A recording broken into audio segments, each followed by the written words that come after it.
Inilah kisah Abu Bakar As-Siddiq menangis saat dipilih menjadi khalifah. Hari itu Madinah masih diliputi duka yang sangat dalam. Rasulullah telah wafat. Masjid Nabawi sunyi, bukan karena kosong, tetapi karena hati kaum muslimin terasa runtuh. Para sahabat berkumpul di Saqifah Bani Sa'idah. Kaum Ansyar dan Muhajirin berdiskusi dengan suara berat, bukan soal kekuasaan, tetapi tentang satu pertanyaan besar. Siapa yang akan memimpin umat setelah Rasulullah? Dalam pertemuan itu, Umar bin Khattab berdiri. Dengan suara tegas namun bergetar, ia memandang Abu Bakar As-Siddiq, sahabat terdekat Rasulullah. Orang yang menemani hijrah, orang yang menggantikan Nabi menjadi imam salat di hari-hari terakhir beliau. Umar berkata, "Bentangkan tanganmu, wahai Abu Bakar." Abu Bakar terkejut, wajahnya pucat. Ia menarik tangannya, namun Umar langsung memegang tangan Abu Bakar dan membayatnya.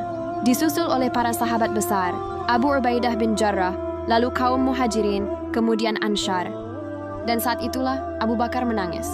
Bukan tangisan bahagia, bukan tangisan bangga, tetapi tangisan seorang hamba yang merasa tak layak memikul beban sebesar ini.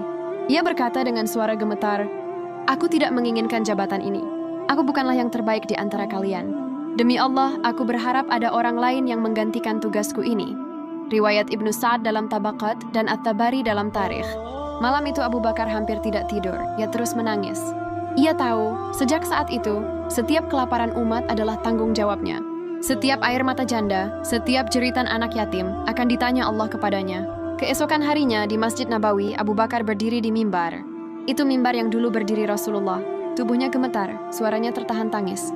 Lalu ia menyampaikan pidato pertama sebagai khalifah. "Wahai manusia, aku telah dipilih memimpin kalian, padahal aku bukan yang terbaik di antara kalian.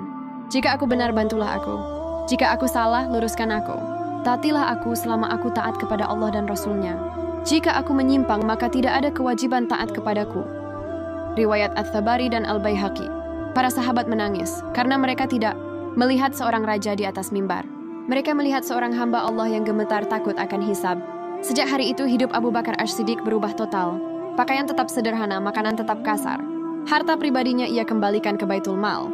Bahkan menjelang wafatnya, Abu Bakar berwasiat agar seluruh gajinya sebagai khalifah dikembalikan ke negara, karena ia takut satu dirham pun menjadi beban di akhirat. Abu Bakar tidak pernah meminta jabatan. Ia tidak mengejar kekuasaan, tetapi kekuasaan mengejarnya karena kejujuran dan ketakwaannya. Dan tangisan Abu Bakar di hari pemilihan itu menjadi bukti sejarah, bahwa pemimpin sejati bukan yang ingin berkuasa, melainkan yang takut ketika harus memimpin. Di zaman manusia berebut jabatan, Abu Bakar menangis saat diberi jabatan. Karena ia tahu, kepemimpinan bukan kehormatan, tetapi amanah yang akan dihisab di hadapan Allah. Subhanallah, Maha Suci.